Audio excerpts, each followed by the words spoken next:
Muy buenos días, hermanos. Van a abrir sus Biblias, por favor, en Apocalipsis capítulo 19, versículos 7 y 8.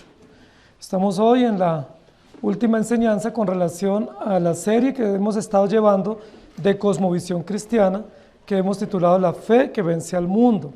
Hemos estado estudiando el método histórico redentivo, que consta de 4 pasos o 4 etapas: creación, caída, redención y glorificación. Y estamos en la última parte, que es la glorificación, y nos corresponde el último estudio, que tiene que ver con la gloria eterna o con las bodas del Cordero. Es un tema supremamente maravilloso, extraordinario de la Escritura, evento que todavía no hemos pasado, que estamos aguardando, pero un evento evidentemente cierto, real, sustentado en la palabra. Apocalipsis 19, 7 y 8 dice así: gocémonos y alegrémonos y démosle gloria, porque han llegado las bodas del Cordero, y su esposa se ha preparado, y a ella se le ha concedido que se vista de lino fino, limpio y resplandeciente, porque el lino fino es las acciones justas de los santos. Gocémonos y alegrémonos. Y ese es el estudio el tema del estudio en esta mañana. Gocémonos y alegrémonos y démosle gloria, porque han llegado las bodas del Cordero. Cuando nosotros hablamos de gloria o pensamos en gloria, generalmente pensamos en fama, en poder, en aplausos, en reconocimiento o en ovaciones. Generalmente pensamos en ruido, en multitudes, sonidos de trompeta, celebración y fiestas multitudinarias. Cuando nosotros pensamos en gloria, pensamos en fiestas y reconocimiento. Pero poco pensamos que la gloria tiene que ver también con pureza, o tiene que ver con la extinción del pecado, o con la terminación del pecado, y con un carácter totalmente puro y preparado para la gloria de Dios. Nosotros hemos estado viendo a lo largo del estudio que todavía nosotros somos pecadores, tenemos una lucha permanente con el pecado, pero que habrá un momento en el futuro que aguarda a los cristianos, en el cual el pecado será quitado, será derrotado, y disfrutaremos plena y eternamente la presencia del Señor. Disfrutaremos todos en la gloria de Dios, estaremos disfrutando por la eternidad de las provisiones eternas, y estaremos siendo llevados a un lugar glorioso para disfrutar plenamente de la gloria de nuestro Señor. La Biblia lo que nos va a enseñar, y nos ha enseñado siempre, es que nosotros, mereciendo el castigo eterno y mereciendo la vergüenza y la ignominia eterna, hemos sido llamados por Dios para disfrutar de la gloria eterna. Esa es una verdad extraordinaria del Evangelio, porque lo único que merecemos es la muerte. La Biblia dice: el alma que pecare, morirá. Permanentemente nosotros acumulamos méritos para el pecado, para el castigo, porque somos pecadores, pero Dios, en su infinita bondad, por el poder del Evangelio y por su propósito eterno, nos ha entrado en la gloria, nos ha ofrecido la gloria y nos hace partícipes de ellas por su infinita bondad. Esa gloria es incomparable. Siendo nosotros pecadores, teniendo tantos problemas y tantas circunstancias que afrontamos aquí, podemos ver que en un momento final todas esas circunstancias se cambiarán y disfrutaremos de su gloria incomparable. Primera de Corintios capítulo 2, versículos 9 y 10 dice así: antes bien, como está escrito, cosas que ojo no vio, ni oído oyó, ni han subido al corazón de hombre, son las que Dios ha preparado para los que le aman. Pero Dios nos las reveló a nosotros por el Espíritu, porque el Espíritu todo lo escudriña, aún lo profundo de Dios. La Biblia nos dice en una y otra oportunidad que hay cosas inefables, incomparables, indescriptibles, que Dios ha preparado por gracia a aquellos a quienes Él amó desde la eternidad. En el libro de Daniel, capítulo 12, versículo 3, los entendidos resplandecerán como el resplandor del firmamento, y los que enseñen la justicia a la multitud como las estrellas a perpetua eternidad. Y en Filipenses capítulo 3, versículo 21 dice: el cual transformará el cuerpo de la humillación nuestra, para que sea semejante al cuerpo de la gloria suya, por el poder con el cual puede también sujetar a sí mismo todas las cosas. Salmo 73, 24 dice: me has guiado según tu consejo, y después me recibirás en gloria. Con muchísima frecuencia, cuando nosotros asistimos a funerales, escuchamos que se habla de que el difunto o el finado pasó a la gloria celestial. o que él descansó en la paz del Señor y que está siendo recibido en gloria. Muchos de nosotros no entendemos lo que significan esas expresiones, pero la Biblia nos afirma que todos los creyentes, por el poder del Evangelio y por la obra perfecta de Jesucristo, una vez morimos, pasamos inmediatamente a disfrutar de la gloria eterna que está guardada para los creyentes. Salmo 84, capítulo 11 dice: porque sol y escudo es Jehová Dios, gracia y gloria dará Jehová, no quitará el bien a los que andan en integridad. Escudo, gracia y gloria de Jehová. Y luego en Romanos capítulo 8, versículo 30, un texto que hemos estudiado últimamente, dice: y a los que predestinó, a estos también llamó, y a los que llamó, a estos también justificó, y a los que justificó, a estos también glorificó. Estudiamos recientemente que la glorificación tiene que ver con la gloria plena y absoluta de Jesucristo, la cual nosotros podremos ver y disfrutar. Pero la Biblia también dice que junto a la plena gloria de Cristo, la cual será evidente para nosotros, nosotros los creyentes también seremos glorificados, es decir, disfrutaremos de su gloria. Nuestro cuerpo y nuestro rostro será glorioso a tal punto que podamos disfrutar con nuestro Señor. Segunda de Corintios capítulo 3 versículo 18 dice: por tanto nosotros todos, mirando a cara descubierta como en un espejo la gloria del Señor, somos transformados de gloria en gloria en la misma imagen como por el Espíritu del Señor. Son muchas las promesas en la Escritura que nos hablan de la gloria venidera. La gloria venidera y la gloria que podremos disfrutar con Cristo no es una utopía o no es una ilusión, es una verdad central de la Escritura y de hecho es un fundamento para la esperanza, para la confianza y para la perseverancia. Primera de Juan capítulo 3 versículo 2 dice así: amados, ahora somos hijos de Dios y aún no se ha manifestado lo que hemos de ser, pero sabemos que cuando Él se manifieste seremos semejantes a Él, porque le veremos tal como Él es. Estos textos son textos que nos ayudan a alimentar la confianza y la esperanza en nuestro Señor. En este momento muchos de nosotros, o posiblemente todos, afrontamos serias situaciones de dificultades, de enfermedades, de adversidades de diversa índole. ¿Cuál es la confianza para nosotros? ¿Cuál es la esperanza para los creyentes en medio de las diversas situaciones y adversidades que enfrentamos? ¿Cuál es la razón para gozarnos y alegrarnos si aquí estamos llevando una vida llena de dificultades y de incomprensiones? La única respuesta, la única verdad eterna que alienta el corazón del creyente es la plenitud del Evangelio revelado una vez Jesucristo venga por nosotros. Gocémonos y alegrémonos porque llegan las bodas del Cordero. Gocémonos y alegrémonos porque se aproxima el momento final, definitivo, que Dios ha preparado, en el cual eternamente disfrutaremos con Él en ese encuentro maravilloso donde Jesucristo mismo servirá la mesa y nosotros estaremos junto a la mesa disfrutando por la eternidad. ¿Cuáles son algunas razones para nosotros alegrarnos y gozarnos? Y yo voy a mencionar 3 razones, 3 motivos o 3 propósitos y razones por las cuales ustedes y yo hoy y de ahora en adelante debemos estar gozosos y alegres aún en medio de las circunstancias. La primera razón, motivo profundo de nuestro gozo y de nuestra alegría eterna, tiene que ver con el Cordero inmolado, porque el Cordero fue inmolado. Lo reitera el libro de Apocalipsis una y otra vez.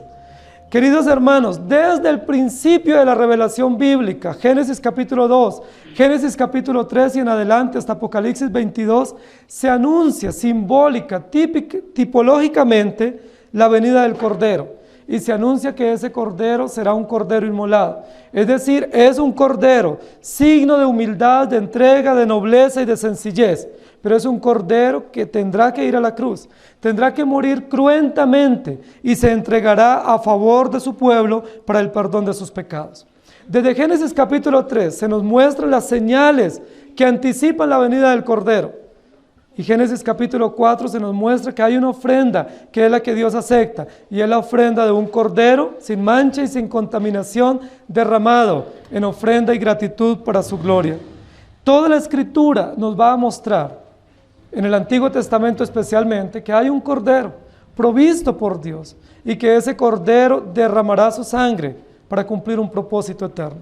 Cuando nosotros vemos el Antiguo Testamento lleno de tantos sacrificios, tantos corderos entregados en el altar, la sangre derramada, los sumos sacerdotes presentando la sangre en el altar o en el propiciatorio, lo único que podemos ver es que hay una promesa de redención, que hay un pacto eterno que Dios estableció y que ese pacto se concreta o se hace evidente a través del advenimiento del Cordero eterno de Dios.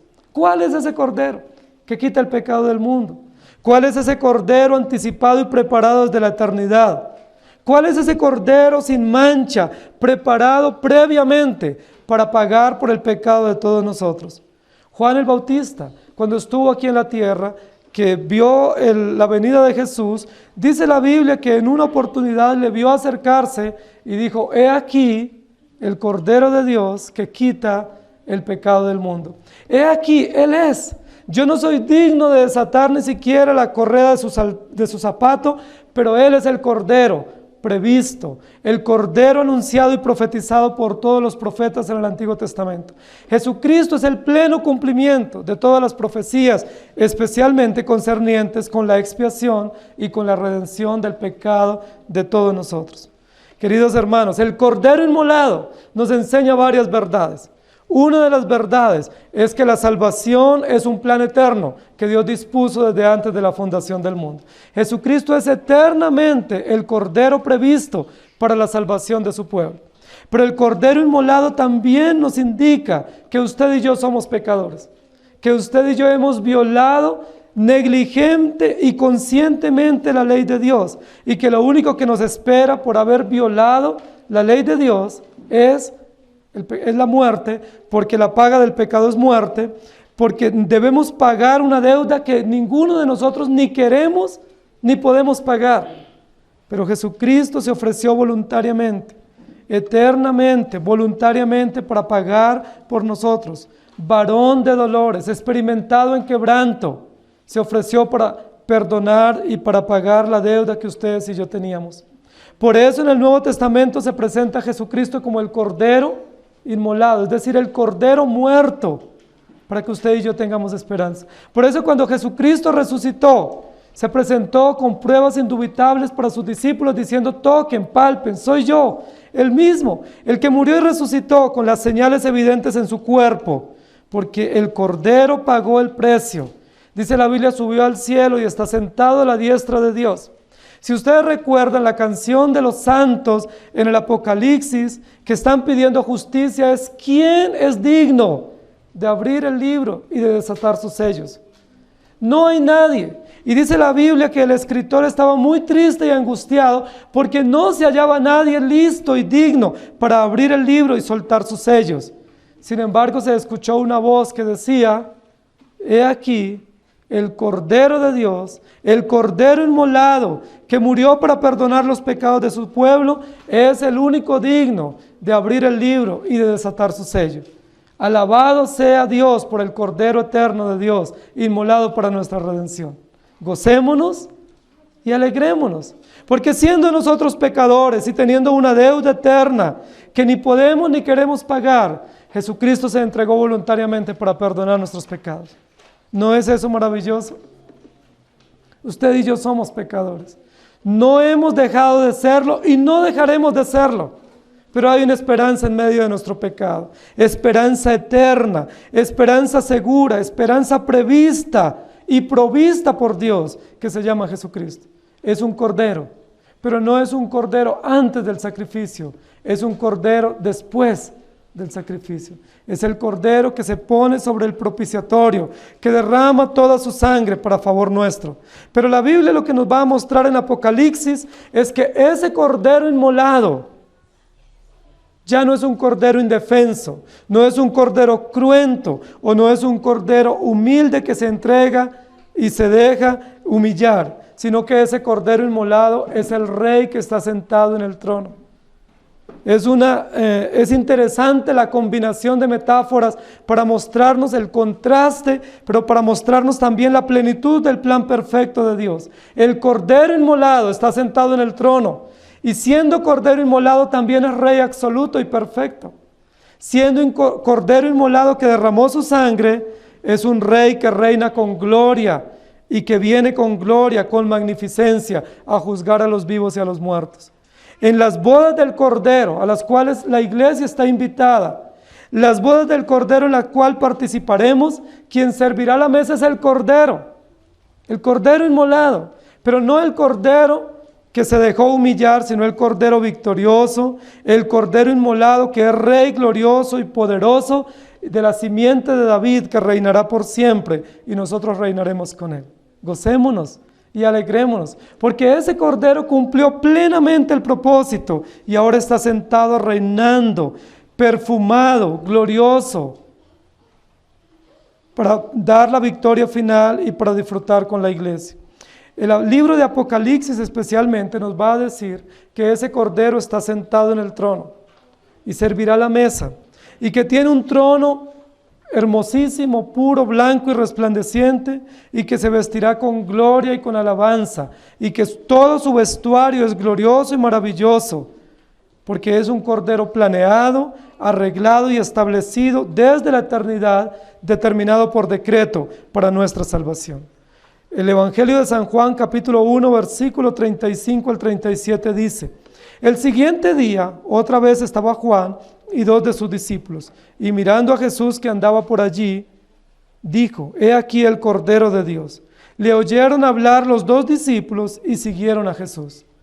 Y si vamos a Génesis capítulo 22, versículo 8, dice: Dios se proveerá de cordero para el holocausto, hijo mío, e iban juntos. Y luego en Hebreos capítulo 9, versículo 22 dice: y casi todo es purificado según la ley con sangre, y sin derramamiento de sangre no se hace remisión. Isaías capítulo 53, versículo 7 dice: angustiado él y afligido no abrió su boca. Como cordero fue llevado al matadero, y como oveja delante de sus trasquiladores, enmudeció y no abrió su boca. Primera de Pedro 1:19, sino con la sangre preciosa de Cristo, como de un cordero sin mancha y sin contaminación. Queridos hermanos, de principio a fin, la salvación es tarea de Dios. De principio a fin, la tarea de la salvación descansa en Jesucristo, Cordero anticipadamente previsto para nuestra redención.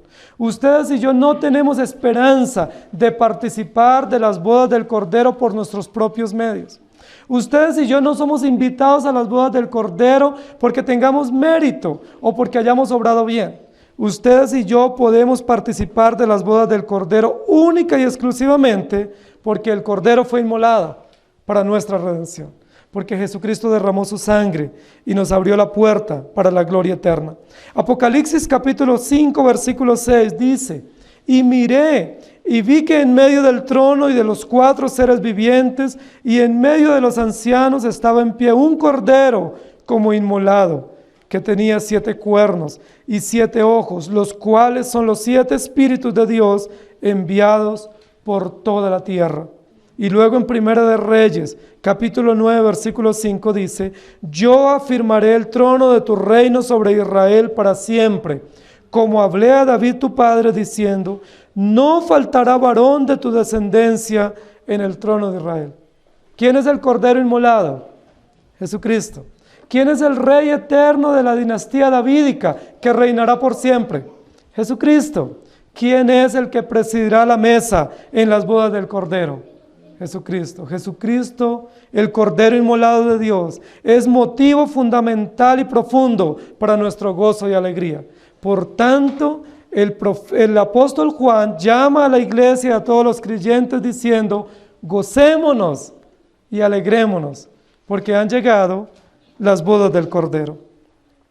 La segunda razón por la cual ustedes y yo debemos estar gozosos y alegres, aún en medio de todas las implicaciones de la vida, es porque además de que el Cordero fue inmolado, dice la Biblia, la esposa está preparada.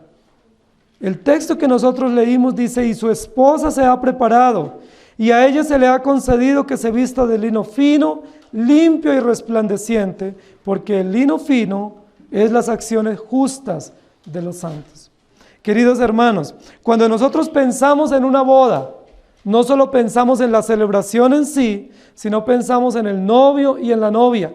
Y la Biblia metafóricamente dice que el novio es Cristo, el Cordero inmolado, que va a ser el esposo de la novia, que es la iglesia, y que Él mismo la ha preparado con anticipación, con delicadeza y con dedicación, para que esta futura esposa pueda disfrutar por los siglos de la relación de la boda y del matrimonio con Jesucristo, el Hijo de Dios. La Biblia nos va a enseñar algunos aspectos de cómo Dios prepara a la iglesia para este encuentro maravilloso de las bodas del Cordero. La Biblia nos va a decir aspectos importantes de cómo Dios está preparando a la iglesia. Es interesante lo que la Biblia nos va a enseñar, porque en estas bodas el Cordero inmolado está plenamente comprometido en la preparación de la iglesia para el matrimonio o para las bodas. Una de las formas como la va a preparar, primero es llamándola y perseverando en ella y cuidándola hasta el fin. Otra forma como va a preparar a la iglesia para el encuentro con Él o con Jesucristo es a través de los atuendos o el vestuario que va a dar a la iglesia. Dice que por gracia de Dios, la esposa del Cordero está siendo ataviada, vestida con lino fino, limpio y resplandeciente. El domingo pasado hablábamos del trono blanco, que es un trono de pureza y de santidad. Hablábamos que el Cordero vendrá en un caballo blanco, que significa la pureza, lo inmaculado de su presentación, la santidad de su carácter. Pero ahora hablamos que la esposa estará vestida con un vestido blanco, lino blanco, fino y resplandeciente. ¿Qué es lo que está indicando? La pureza de la iglesia, la santidad de la iglesia. El vestuario que tiene la esposa para presentarse para estas bodas es similar al vestuario que tienen los ángeles en el trono que adoran a Dios. El texto que leímos hace un momento habla de los 7 ángeles que anuncian las 7 plagas y dice que estos 7 ángeles están vestidos con lino fino, blanco y resplandeciente. ¿Qué significa el lino fino? Es el vestuario más elegante para este momento eterno. Es el vestuario más simbólico. Es el vestuario de la realeza. Es el vestuario de la pureza, de la santidad. Es el vestuario que usaban los sacerdotes en sus celebraciones más elegantes o más pomposas. La Biblia dice que la iglesia está siendo preparada por Jesucristo mismo y será vestida con un vestuario sacerdotal, con un vestuario que indica santidad, justicia y pureza para el encuentro eterno con Jesucristo. Si ustedes se miran hoy, queridos hermanos, yo les pregunto, ¿ustedes ya están puros y resplandecientes? Si ustedes son honestos en su vida, ¿ustedes son santos y puros? ¿O por el contrario son corruptos y malos en su proceder? Si nosotros somos honestos frente a nuestro proceder, pero frente a la verdad de la Escritura, ustedes y yo no somos puros hoy, somos pecadores. La Biblia dice que obramos mal y ofendemos muchas veces y de muchas maneras. La Biblia dice que somos depravados y no solamente obramos mal, sino que no queremos obrar bien. Que nosotros proveemos para nuestro pecado, que caminamos hacia el pecado, que vemos el peligro y caemos en él, que nosotros ocultamos nuestros pecados y por eso no prosperamos. La Biblia lo que dice es que ustedes y yo somos pecadores. ¿Cómo entender que Dios nos está preparando con un vestuario tan limpio y tan puro, señal de su santidad? ¿Cómo comprender y cómo conciliar dos realidades? La realidad de nuestra condición propia, que es evidente, pero la realidad del Evangelio aplicado en nuestro corazón. ¿Cómo lo conciliamos? Si usted muriera hoy, con el vestuario que usted tiene, moral y espiritual, ¿usted cree que puede presentarse a las bodas del Cordero? Si usted o yo muriéramos hoy, tuviéramos que presentarnos con ese ropaje moral que tenemos y con esa justicia que tenemos hoy o con la cual hemos caminado hasta aquí, ¿usted cree que podemos sentarnos a la mesa con el Cordero inmolado? La respuesta es no. ¿Por qué? Porque aún siendo creyentes, justificados por gracia, nuestros procederes son contrarios a la verdad del Evangelio. Porque aún siendo creyentes, justificados y adoptados por misericordia, ustedes y yo procedemos muy mal. ¿Cuál es nuestra esperanza? Nuestra esperanza es el Cordero que fue inmolado y que derramó su sangre para aplicarla en pro de la limpieza y de la justicia de su pueblo. Nuestra esperanza no es nuestra propia justicia. Nuestra esperanza no son nuestras propias obras. Nuestra única esperanza es el Cordero inmolado, puro y resplandeciente, que murió para nuestra salvación y que aplicó su justicia y su santidad sacerdotal para nosotros. El texto que nosotros estamos leyendo en Apocalipsis 19 dice: el lino fino, limpio y resplandeciente son las acciones justas de los santos. Alguien pudiera sacar pecho y decir: Dios va a premiar mis buenas acciones. Son muchos los que enseñan eso y dicen: según este texto y según otros textos de la Escritura, Dios tiene lista de todas mis buenas acciones y Él lleva ahí un récord, una bitácora, y me va a premiar por todas mis buenas acciones. Yo estoy procurando portarme lo mejor posible para recibir más galardones en el cielo. Queridos hermanos, yo les pregunto, ¿ustedes tienen acciones justas delante de Dios? ¿Hay alguna acción de la cual usted pueda presumir y decir: mire, Señor, esta es mi acción justa hoy? ¿Hay acciones o actitudes que ustedes pudieran presentar en el trono de Dios o en las bodas del Cordero diciendo: Señor, te doy gracias porque no soy como los otros? Recuerden que hay modelos en la Escritura de acciones justas. Un hombre en una oportunidad, Jesús lo describió, un hombre muy justo, muy piadoso, decía: Señor, te doy gracias porque doy diezmo de todo lo que gano, porque soy un hombre bueno y justo, ayuno, oro, y mis acciones son rectas, y Señor, estoy muy agradecido conmigo. ¿Sí? El eslogan de él es: Señor, ¿qué haría yo sin mí? Estoy feliz, todo lo que he podido lograr para ti, y son mis acciones justas, y las presento delante de ti. ¿Recuerdan cómo respondió Jesús a esas acciones justas de este hombre aparentemente piadoso? Hipócrita, mentiroso, porque todas esas supuestas acciones lo que hacen es mostrar que no ha entendido el Evangelio y no ha nacido de nuevo. Pero junto a él había otro hombre, y ese hombre, dice la Biblia, que inclinó su rostro a tierra, que no tenía coraje de levantar su rostro, y su oración era muy elemental. Su oración era la oración de un pordiosero, de un mendigo. Su oración era la oración de un hombre miserable, y decía: Señor, sé propicio a mi pecador. ¡Qué baja autoestima tiene este hombre! ¡Qué nivel de conocimiento de sí mismo tan profundo y tan miserable! Sé propicio a mí porque soy un pecador. Sin embargo, cuando la Biblia habla de las acciones justas de los santos, que son el engalanamiento de la iglesia para poderse sentar a la mesa del Cordero, no está hablando de acciones justas propias. No está hablando de las acciones que yo tengo y las que promuevo y las que pretendo mostrar. Está hablando de las acciones justas que Dios ha obrado por su infinita misericordia. Ustedes y yo no tenemos acciones justas, porque justamente lo único que somos es pecadores. Pero Dios, que es justo y rico en misericordia, ha obrado con justicia y nos ha vestido con justicia. El profeta Isaías dice que nos ha puesto un manto de gozo y nos ha vestido de justicia y nos ha impartido su gracia y su bondad incomparable para que con esa vestimenta o con ese vestuario podamos estar en las bodas del Cordero. ¿Cuál es un motivo de gozo y de alegría? Que Dios mismo, el Cordero inmolado, está preparando la iglesia para el encuentro glorioso de las bodas del Cordero. Usted no se está preparando. Yo estoy seguro que usted no está preparándose, está desentendido de ese día. Yo estoy seguro que usted y yo nos preparamos para muchas cosas, inclusive para pecar, pero no nos preparamos para las bodas del Cordero. Usted y yo nos preparamos para el trabajo, nos preparamos para reuniones sociales, nos preparamos para nuestros negocios, nos preparamos para nuestras inversiones, nos preparamos para muchas situaciones naturales.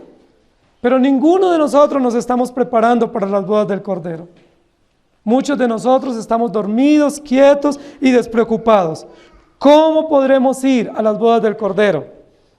¿Saben? Aunque usted y yo estemos despreocupados de ese evento maravilloso, ¿saben quién está preocupado por ti y por mí? El Cordero inmolado. Aunque usted esté descuidado, el Espíritu Santo de Dios está cuidándote, blanqueándote con su sangre, limpiándote y usando aún las diversas circunstancias para que tú resplandezcas por la eternidad.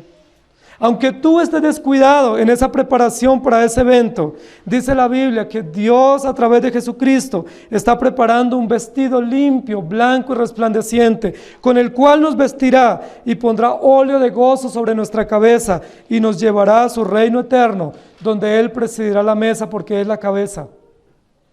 ¿Eso no es maravilloso? Gocémonos y alegrémonos. Porque aunque nosotros no estemos preparados, Dios nos prepara y por su infinita bondad nos lleva a su mesa. ¿Recuerdan la parábola del hijo pródigo? ¿Cómo llegó el hijo pródigo a la casa del padre? Y llegó justo a la celebración que el padre tenía prevista para él. ¿Cómo llegó? ¿Qué tipo de ropa llevó cuando él estaba ya justo ahí en la celebración? Dice la Biblia que era un pordiosero, sucio, harapiento, que era maloliente, que su ropa y su calzado era totalmente vergonzoso. Pero ¿qué hizo el padre con él? No lo humilló, no lo reprochó, no lo desechó. ¿Qué hizo el padre por él? Dice la Biblia que ordenó a todos sus seguidores, a sus criados, para que prepararan la mesa, prepararan el becerro gordo para la celebración, vistieran, ungieran a este joven, lo transformaran en su apariencia, le pusieran calzado nuevo, anillo y hubiera una celebración nunca antes vista. Queridos hermanos, lo más probable es que usted y yo somos como ese hijo pródigo. Usted y yo hoy delante de Dios somos como ese pordiosero, sucios por nuestro pecado, malolientes por el carácter pecaminoso en el cual estamos, descuidados y despreocupados, perseguidos por el mundo, oliendo a feo, destituidos, pero Dios en su infinita misericordia, como Padre amoroso, como juez justo y bondadoso, como Cordero inmolado, no se escandaliza de nosotros, no nos reprocha por nuestras maldades. ¿Saben qué hace? Nos lava con su sangre, nos limpia con su poderosa sangre y nos invita para celebrar. Si ustedes y yo recibimos a alguien así en nuestra casa, ¿qué hacemos? Probablemente no le abrimos la puerta. Si nosotros recibimos a alguien mendigo o harapiento, nosotros no preparamos la mesa para él. Nosotros no lo invitamos a entrar. ¿Saben por qué no lo hacemos? Porque somos fariseos. Porque nosotros no podemos ver el pecado que otros tienen, el cual representa la maldad que hay en nuestro corazón. Porque nosotros somos los peores enemigos de los que cometen los mismos pecados que nosotros cometemos. Nosotros no toleramos que otro cometa las mismas faltas que nosotros, porque ahí se nos pone en evidencia. Vemos el espejo de nuestra propia realidad y nos asustamos y nos sorprendemos, porque nos han puesto en evidencia y no lo toleramos. La Biblia nos dice que Jesucristo, el Cordero de Dios, vestirá a todo su pueblo, a todos los santos, con vestiduras que resplandecerán por la eternidad. ¿Cuál es tu vestuario hoy? Probablemente tú puedes decir, mi vestuario hoy es un vestuario de angustia. Probablemente mi vestuario hoy es un vestuario de miseria. Probablemente yo hoy estoy vestido con dolor y con aflicción y con pan de dolores, como dice la Escritura. Probablemente mi vestuario representa un valle de sombra de muertes o un lodo cenagoso. Queridos hermanos, sea cual sea tu vestuario hoy, a aquellos por los cuales Jesucristo murió y determinó por la eternidad, a ellos los vestirá con vestiduras resplandecientes. Sea cual sea el vestuario que tú tengas hoy, de dolor, de angustia, de miseria, de aflicción, de derrota o de frustración o de maldad, si tú eres un elegido, si Jesucristo murió por ti y te ha dado la fe para creer, ¿sabe cuál será el vestido eterno que tendrás? Una vestidura limpia, resplandeciente, lino fino y purísimo. y costosísimo que solo tienen los sacerdotes que ministrarán eternamente en el trono de Dios. Gocémonos y alegrémonos por esas verdades, porque Dios mismo está preparando la mesa y preparando a la novia, que es la iglesia. Apocalipsis capítulo 19, versículo 8 dice: y a ella se le ha concedido que se vista de lino fino, limpio y resplandeciente, porque el lino fino es las acciones justas de los santos. Y en Apocalipsis capítulo 15, versículo 6 dice: y del templo salieron los 7 ángeles que tenían las 7 plagas, vestidos de lino limpio y resplandeciente, y ceñidos alrededor del pecho con cintos de oro, similar a los creyentes. Apocalipsis 19:14 dice: y los ejércitos celestiales vestidos de lino finísimo, blanco y limpio, le seguían en caballos blancos. ¡Qué espectáculo tan extraordinario! ¡Qué cuadro más descriptivo de gloria, de poder y de magnificencia en el cual nosotros podremos participar! Muchos de nosotros vemos algunas películas gloriosas donde hay hombres poderosos con vestuarios y con caballos engalanados y nos parece extraordinario lo que vemos. Pero saben, queridos hermanos, en este evento, no comparable con ningún evento terrenal, ustedes y yo podremos participar. ¿No les parece maravilloso? Ustedes y yo podremos estar allí, no como espectadores pasivos, sino como actores en esa celebración. Dice la Biblia que ovacionando y gritando y celebrando la victoria eterna del Cordero inmolado que está en el trono. Ustedes y yo disfrutaremos de ese momento. Será el momento más inolvidable, que nunca lo olvidaremos por la eternidad y que celebraremos por siempre. Vestidos, engalanados, perfumados para el evento precioso de la eternidad. Dice la Biblia en Romanos 5:1: justificados pues por la fe, tenemos paz para con Dios por medio de nuestro Señor Jesucristo. ¿Tú has sido justificado por Dios? Si tú has recibido la fe para creer que la justicia en la cual tú te apoyas no es la tuya, sino la justicia eterna del Cordero inmolado, tú podrás participar de esa fiesta. Allá podremos estar todos los creyentes que no tienen justicia propia, sino que confían en la justicia del Cordero de Dios. Salmo 45, 10 al 13, describe un poco a la iglesia para este momento. Oye, hija, y mira, e inclina tu oído. Olvida tu pueblo y la casa de tu padre, y deseará el rey tu hermosura. E inclínate a él, porque él es tu Señor. Y las hijas de Tiro vendrán con presentes, implorarán tu favor los ricos del pueblo. Toda gloriosa es la hija del rey en su morada, de brocado de oro es su vestido. Probablemente muchas de las mujeres han deseado ponerse el vestido más costoso, que a veces solo se ve en internet o se ve en alguna boutique fina. ¿Saben? Lo van a poder tener. ¿Saben quién lo va a hacer? ¿Saben quién va a diseñar ese vestido costoso?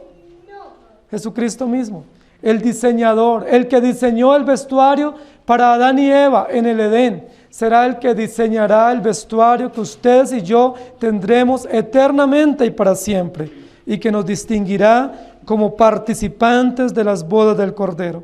Segunda de Corintios 5:9 dice: por tanto procuramos también, o ausentes o presentes, serle agradables. Gocémonos y alegrémonos, porque el Cordero fue inmolado y está a la diestra de Dios.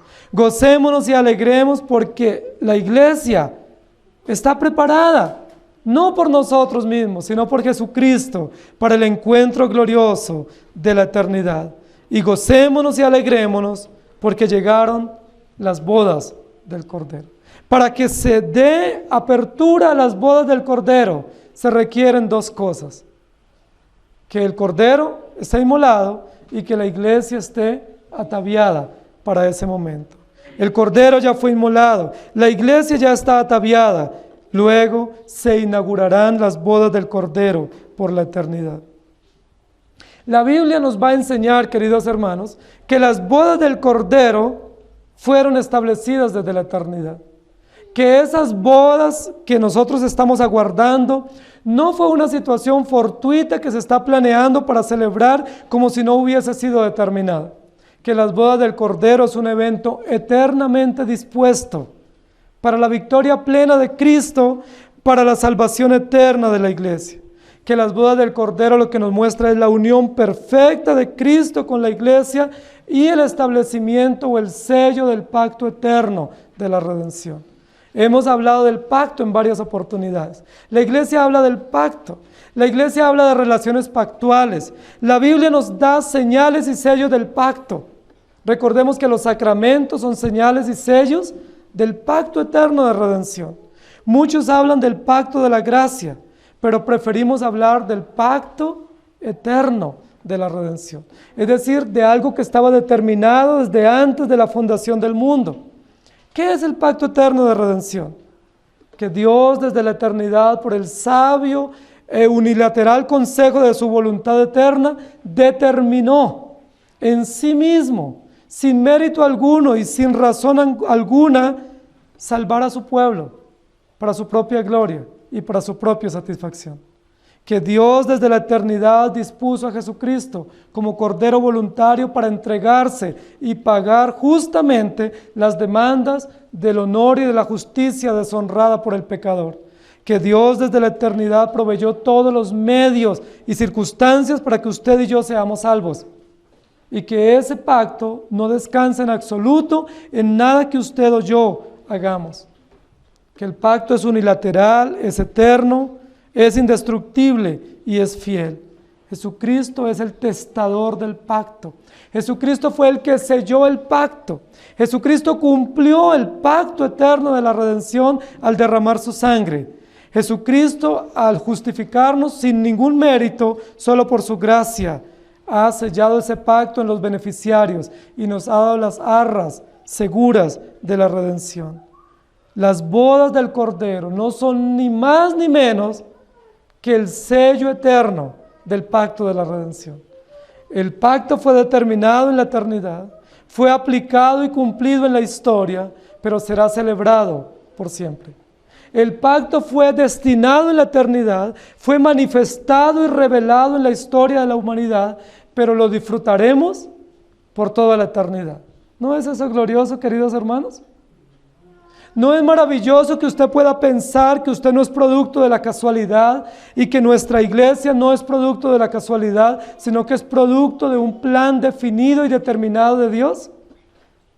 Que ninguno de los creyentes somos producto del azar, sino que somos producto de un plan perfecto y soberano.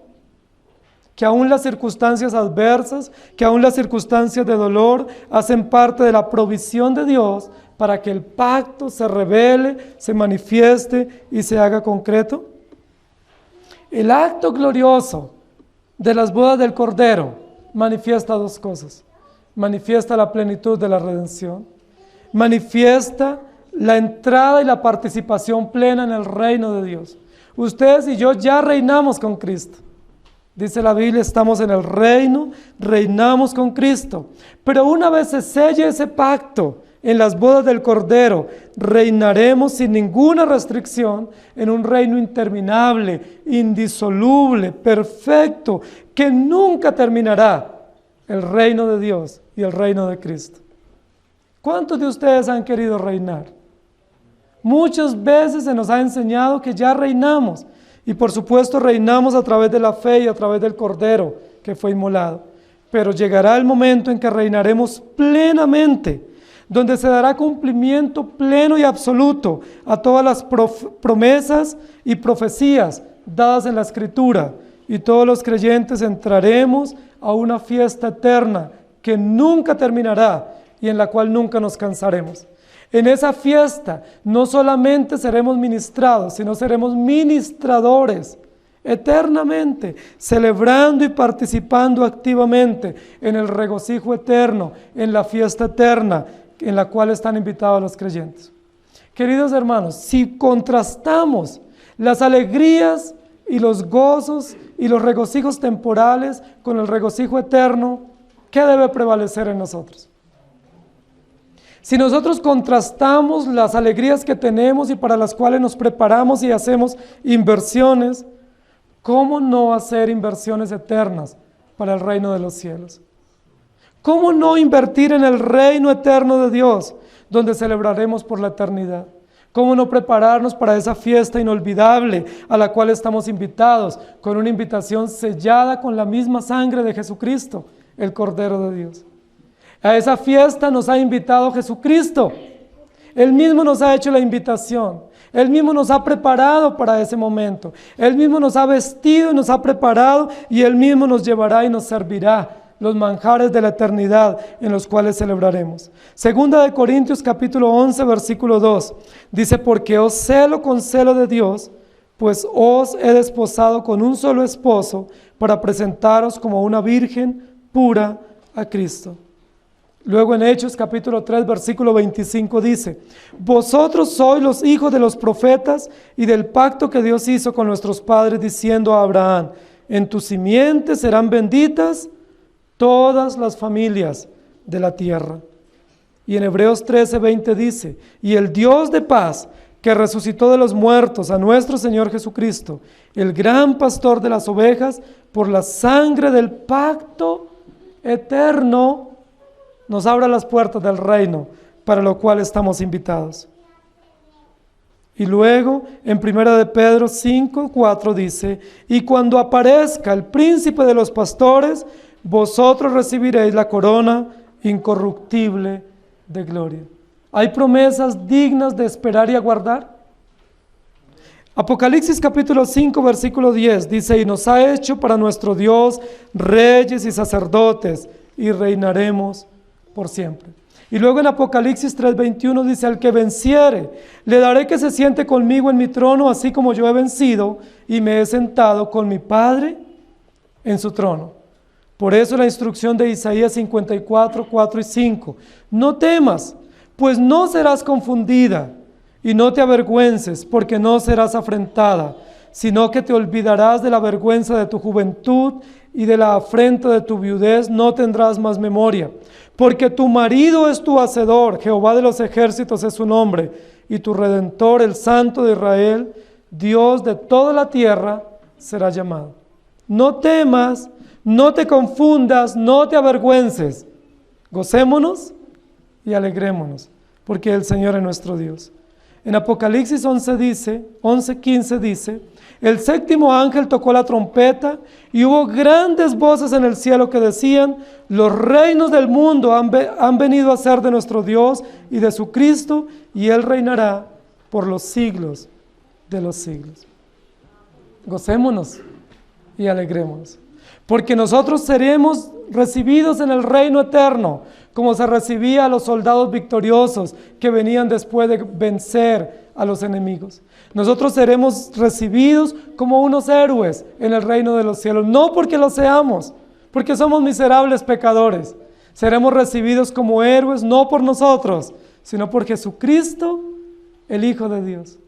Las puertas del cielo se abrirán para los creyentes, porque aquel que eligió, que predestinó, que llamó, que justificó, que santificó, también glorifica y abre las puertas del reino eterno para su pueblo. Queridos hermanos, ustedes y yo seremos llevados a reinar en gloria por la eternidad. Es muy probable que la travesía aquí en esta tierra sea mediada por muchísimos sufrimientos. Es muy probable que cual Job o cual otros profetas del Antiguo Testamento, su vida sea llena de muchísimo dolor y miseria. Es probable que algunos de los oyentes hoy estén pasando por profundas circunstancias de dolor y de adversidad. La Biblia dice: somos vasos de barro, tenemos pies de barro, tenemos circunstancias temporales de dolor y de aflicción. Enfrentamos serias contradicciones, enfrentamos serias inconsistencias en nuestra fe y en nuestra vida. Y no le pasa a uno, nos pasa a todos los cristianos. Todos los cristianos de todos los tiempos tenemos serias inconsistencias en la fe y en la práctica. ¿Por qué? Porque somos pecadores. Porque la materia prima con la que trabajamos es pecadora. Es destituida de la gloria de Dios. No somos mejores que otros, no presumimos de serlo.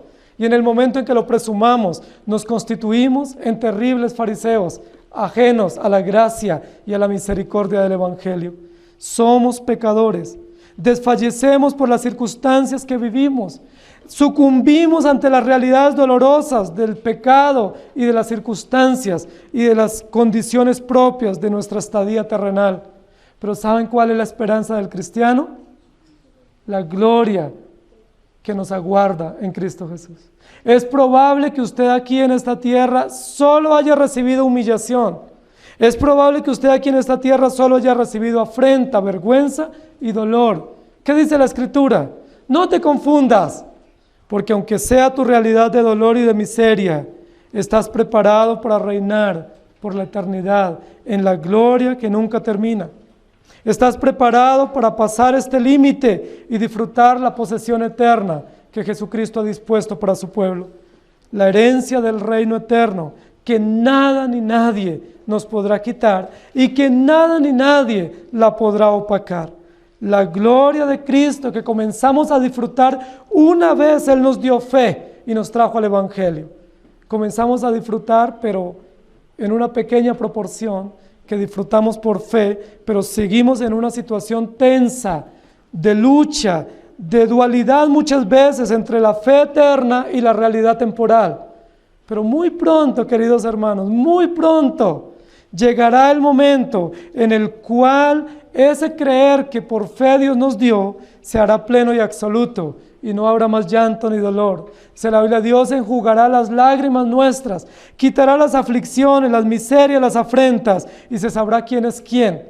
Todos aquellos que han sido llamados por gracia disfrutarán eternamente con Jesucristo, el Cordero de Dios. ¿Están preparados para ese momento? ¿Están aguardando ese momento glorioso? ¿O están más bien esperando la gloria del mundo, que realmente es una miseria y una tragedia? ¿O están más bien anhelando que la gente los honre y los premie y los reconozca aquí? Si así es, probablemente usted no podrá llegar al reino eterno. Segunda de Timoteo capítulo 4, 7 al 8 dice: he peleado la buena batalla, he acabado la carrera, he guardado la fe. Por lo demás me está guardada la corona de justicia, la cual me dará el Señor juez justo en aquel día, y no solo a mí, sino a todos los que aman su venida. Mateo 25, 21. Y su Señor le dijo: bien, buen siervo y fiel, sobre poco has sido fiel, sobre mucho te pondré. Entra en el gozo de tu Señor. Y en 2 de Timoteo capítulo 2 versículo 10 dice: por tanto, todo lo soporto por amor de los escogidos, para que ellos también obtengan la salvación que es en Cristo Jesús, con gloria eterna.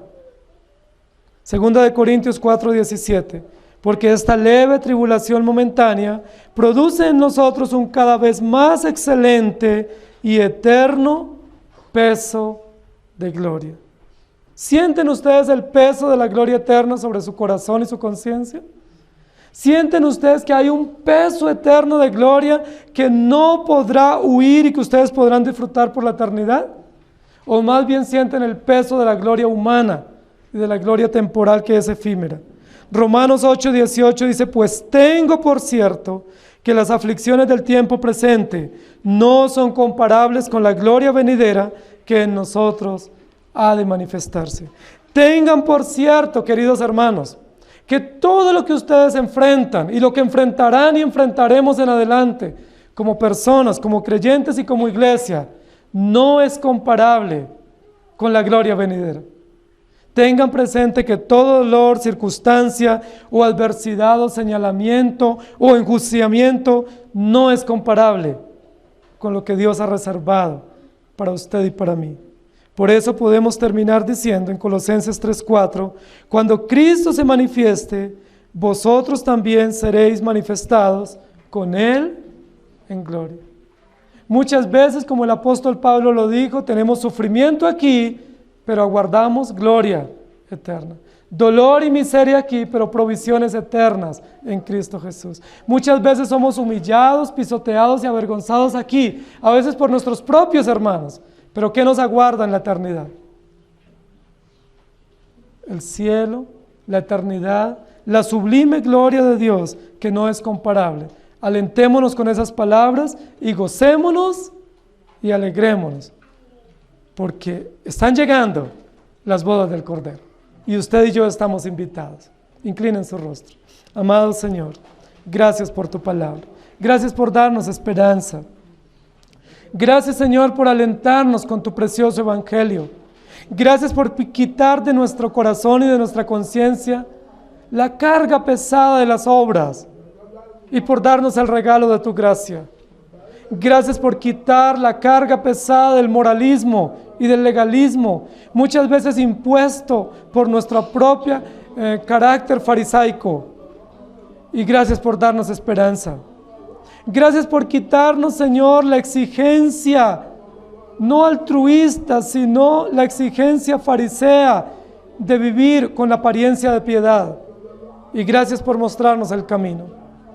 Gracias porque aquellos que nos señalan no son mejores que nosotros. Gracias porque aquellos que se levantan para juzgarnos y para afrentarnos y avergonzarnos, muchas veces se esconden en ropajes de apariencia de piedad y de maldad. Pero gracias porque tú nos enseñas que todos somos pecadores. Gracias porque tú nos enseñas que ninguno es justificado ni salvo por sus propias obras o sus propias piedades o sus propias actitudes morales, sino que somos salvos por tu sangre derramada en la cruz del Calvario.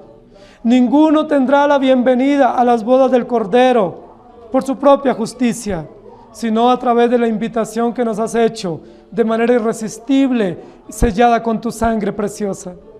Gracias, Señor, por preparar la mesa y por darnos ese vestido limpio y resplandeciente, porque nuestro vestido hoy no es limpio, está lleno de manchas, lleno de arrugas y lleno de maldad. Pero gracias porque tienes un vestido limpio, puro, de oro precioso, de lino fino y resplandeciente, con el cual nos vestirás a todos tus hijos y reinaremos por la eternidad. Gracias por alentarnos y por llenarnos de gozo y de alegría y por ayudarnos a ver las circunstancias presentes como leves tribulaciones momentáneas. Gracias, Señor, por no dejarnos llenar de vergüenza y de afrenta y por no dejar que la humillación temporal nos consuma, sino por levantar nuestro rostro y por permitirnos mirarte a ti y ver tu rostro precioso y hermoso, y por ver el final de nuestros días, que será junto a tu trono, sentados a tu mesa, celebrando por la eternidad. Gracias, Señor, porque aquellos que han nacido de nuevo, reinaremos indefectiblemente contigo. Y gracias porque aquellos que no han nacido de nuevo, aún hay esperanza, para que en tu infinita bondad quieras tú obrar en sus corazones y regalarles el don de la vida y el don de la fe. En el nombre de Jesús. Amén. Que el Señor les bendiga, hermanos.